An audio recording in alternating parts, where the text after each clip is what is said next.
कुलदीप शर्मा नाम है मेरा और मैं पैरालाइज हुआ पड़ा हूँ और बैंक से मैंने लोन लिया था और लोन लेने के बाद मैं धीरे धीरे यानी बैंक का लोन लेने के बाद मैं धीरे धीरे उनको दे भी रहा हूँ, लेकिन क्या है कि पैरालाइज होने की वजह से जो रिकवरी एजेंट है एक आध लोन की किस्त जो है एक आध आगे पीछे होगी, इस वजह से वो लोग आते हैं और मेरे को धमकाते हैं गाड़ी उठाने की। वो कहते हैं काफ़ी यानी वो बोलते हैं कि भाई क्या नाम है तुम्हें उठा लेंगे और कहीं मरवा देंगे, फ़ोटो खींच के ले जाते हैं, बदतमीजी से करते हैं।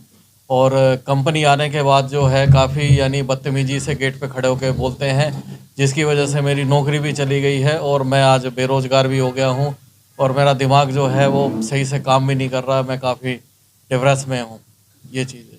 कैसे ऐसे कैसे मामला हुआ? कितने समय पहले आपने लोन लिया था और किस काम के लिए लिया था? क्या ये मैंने पर्सनल लोन लिया था अपने लिए और क्या नाम है 2 साल पहले लिया था और पहले के भी चले आ रहे हैं लोन, लेकिन मैंने लोन में अभी तक जो है सारी पेमेंटें करी है, कोई मेरा बाउंस नहीं है। लेकिन अभी मैं ज़्यादा बीमार हो गया हूँ, इस वजह से किस्त मेरी एक आध बाउंस हो गई है, जिसकी वजह से रिकवरी एजेंट बड़ी बदतमीजी से गाली गलौज करके जाते हैं। गेट पे बेइज्जती कर दी मेरी बहुत ज़्यादा उन्होंने, मैं उतना बोल भी नहीं पाता, मेरे दिमाग में स्ट्रेस दर्द होने लगता है, फिर भी यानी वो लोग मेरे को बेदर्दी से यानी गाली गलौज करके जाते हैं 4 आदमी के सामने। तो मैं यानी अब ये हो गया है कि मैं जीऊँ या मरूँ, ये इस यानी कगार पे मुझे उन्होंने छोड़ दिया है। मैं बड़ी यानी दुखित स्थिति में इस टाइम में चल रहा हूँ। जो अगर मुझे मान लीजिए कल को कुछ हो जाता है तो इन बैंक वालों को कम से कम जिस प्रकार से मेरे को मोहलत नहीं दे रहे तो इनके ऊपर मुकदमा जरूर दर्ज किया जाए। ये सारी चीज़ें हैं जी। कितने पैसे लिए थे?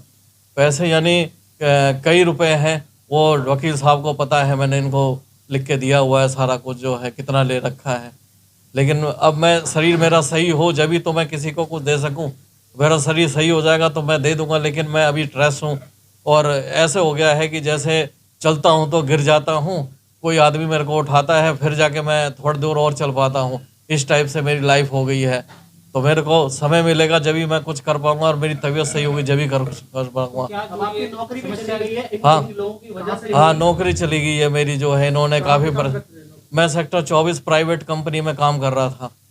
आपने अपने मालिक को समझाने की कोशिश करी? वो नहीं समझते, वो कहते हैं कि भाई लोन ले रखा है, हमें इस टाइप का कोई लफड़ा गाली गलौज कोई गेट पे करके जाए इस टाइप से मुझे पसंद नहीं है, आप अपना कहीं और दूसरा देख लो जी, हम आपको नहीं रख सकते। ये है जी। और मालिकों के साथ भी गाली गलौज, यानी एक आध जैसे कोई फेवर में बोलता है तो उसके साथ भी गाली गलौज करने लगते हैं। यानी मेरे लिए कोई हेल्प के लिए वो आता है तो उसके साथ भी गाली गलौज करने लगते हैं जी कि तू क्यों। समस्या चल रही है, इनके जिम्मेदार किसको मानते हैं? बैंक को मानते हैं या फिर वो रिकवरी एजेंट आते हैं उनको मानते हैं? देखिए, बैंक जिसको ऑथराइज कर रहा है रिकवरी एजेंट जो है उनको ज़्यादा मानूंगा, और बैंक वाले भी यानी इसमें यानी उनको प्रो फोर्स करते होंगे कि उनको वहाँ जाके गाली गलौज करो, ऐसे करो तो पैसा वो देंगे, नहीं तो नहीं देंगे। अब मैं जिस हालत में हूँ आप ही देखिए कि मैं कैसे दे सकता हूँ, मेरा हाथ पाँव यहाँ से पूरा काम नहीं कर रहा, मैं क्या करूँ, ये सारा कुछ है। क्या इसकी आवाज आपने नजदीक के पुलिस थाने में या कोई चौकी में नहीं दी कभी? कोर्ट में मैंने एप्लीकेशन दायर यानी मुकदमा दर्ज कर दिया है, सारा कुछ उनके खिलाफ कर रखा है, लेकिन कोर्ट को वो ये बोल रहे हैं कि कोर्ट मेरे लिए कोई मायने नहीं रखता, चाहे तुम मेरे लिए नोटिस करा दो, कुछ भी करा दो, कोर्ट की बात मैं नहीं मानूंगा, मुझे तो मेरे पैसे से मतलब है, मुझे पैसे दो जी, कहीं से भी ला के दो, कैसे भी दो जी। नौकरी चली गई है। हाँ जी। और मुसीबत आ गई है और हाँ जी। अभी भी क्या रिकवरी वालों के लगातार फोन बहुत आ रहे हैं जी, गेट पे डेली आ जाते हैं, खड़े हो जाते हैं, कभी रास्ते में मिल जाते हैं, गाली गलौज करने लगते हैं। जहाँ उनको पता चलता है कि ये बंदा यहाँ है तो वहाँ जाके मेरे साथ गाली गलौज करके बोलते हैं कि पैसे दे नहीं तो तेरे को मारेंगे पीटेंगे। 1-2 बार गुद्दी भी मेरी पकड़ ली है मारने के लिए जी। मैं पंग आदमी चुपचाप खड़ा रहता हूँ और उनकी बातों को सुन के यानी बेइज्जती फील करता हूँ जी। तो फिलहाल आप क्या चाहते हो? मैं ये चाहता हूँ कि भाई कम से कम जो है, मान लो ये रिकवरी एजेंट मेरे पास आके मेरे को परेशान ना करे, जो न्यायालय का जो आदेश हो जो भी है मैं उसका पालन करूँगा, जो भी है। नहीं, पेमेंट आप उनको देने के लिए क्या विकल्प अपना रहे हो? पैसे देना है या फिर आप पैसा देना है। अब मैं थोड़ा जज साहब के सामने भाई मेरी हालत को देख के वो जो भी फैसला करेंगे जी, जो भी है मैं उसको मान्य करूँगा, और जो भी मैं दे सकूँगा, मेरा शरीर सही हो जाएगा तो मैं जो भी पैसा लिया वो सारा पैसा दे दूंगा जी। कौन से बैंक के जहाँ से आपने लोन ले रखा है? ये ICI बैंक है, DMI बैंक है, एयरटेल के थ्रू DMI बैंक है, और कोटक बैंक है, यस बैंक है, एक्सिस बैंक है, और HDFC बैंक है जी, और कोटक बैंक है जी। हाँ जी। कितने बैंकों से आप लोन ले रखे हैं? हाँ जी सर, मेरे जो किस गुडविल काम के लिए लिए थे? ये पर्सनल लोन लिया था मैंने अपने इलाज के लिए, बीच में थोड़ा इलाज के लिए भी किया था, पिताजी भी मेरे बीमार थे तो उनके लिए भी थोड़ा मेरे को करना पड़ा।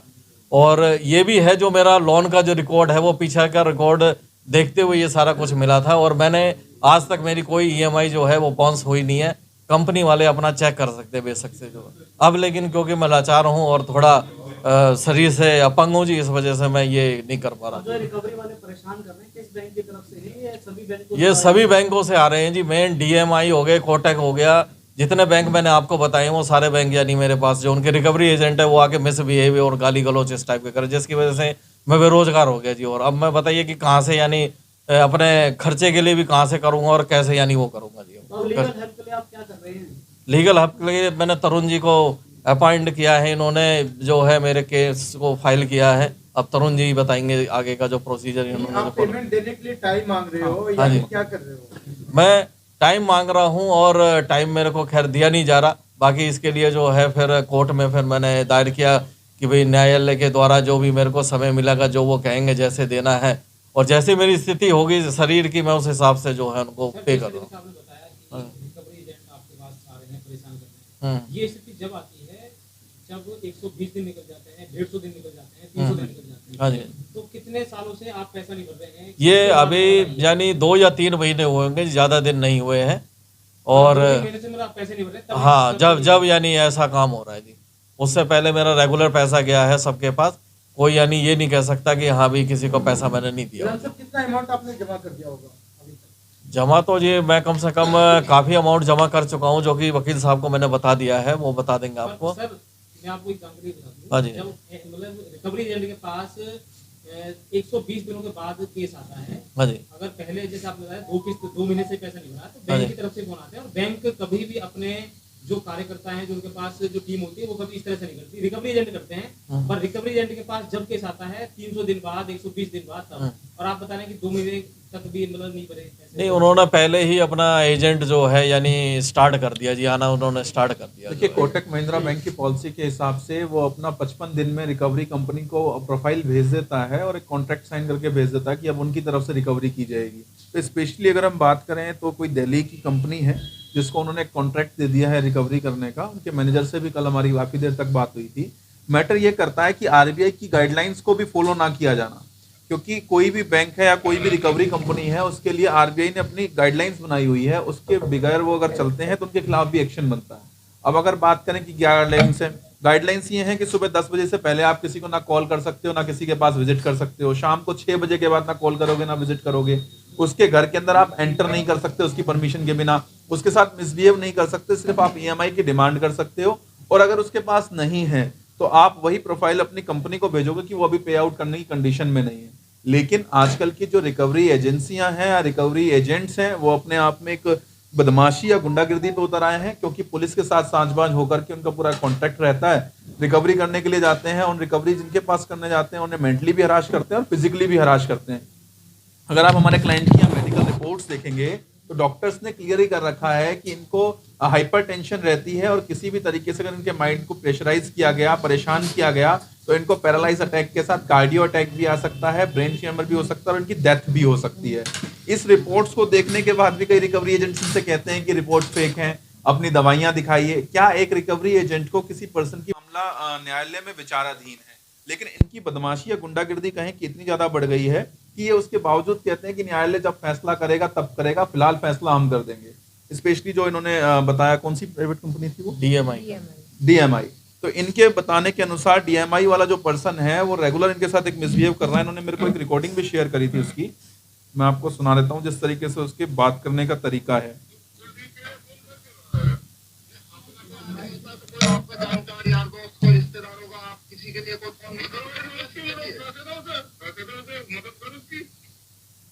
तो सब काम यही होता है, पैसे देने से होता है, कोई काम नहीं, 2-4 दिन टाइम देने से भी हो जाता है। अरे पैसे का काम से पैसे से चलेगा, तू क्या कर रहा है? तो तू करवा के नहीं होता, तू क्या करेगा? अरे तेरी मैं घुमा मार डाला, वही मेरे एड्रेस दे रहे टिकाऊंगा, आ जाऊँ और कॉलेज के सामने आ जा कॉलेज के सामने आ जा, नेहरू तक। अरे बेटा, और जिसका तू है ना, जिसका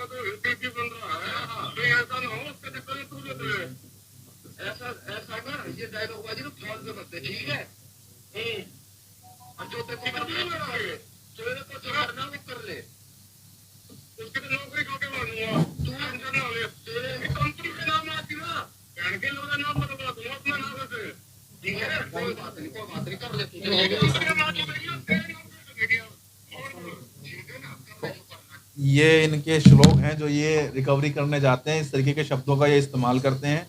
पुलिस में भी कंप्लेंट दे रखी है, पुलिस ये कहती है जी आपका मैटर है, आपने बैंक से लोन लिया है तो वो रिकवर करेंगे ही करेंगे। अरे करेंगे, रिकवर करने का उनका क्या पैसा उनका है, या रिकवरी करने के लिए उनको पुलिस ने या प्रशासन ने बदमाशी करने के लाइसेंस दे रखे हैं? तो ऐसे लोगों को लेकर के इनके ऊपर एक्शन होना चाहिए। जल्दी इसमें हम सीपी साहब से मुलाकात करके मुकदमा दर्ज करने की मांग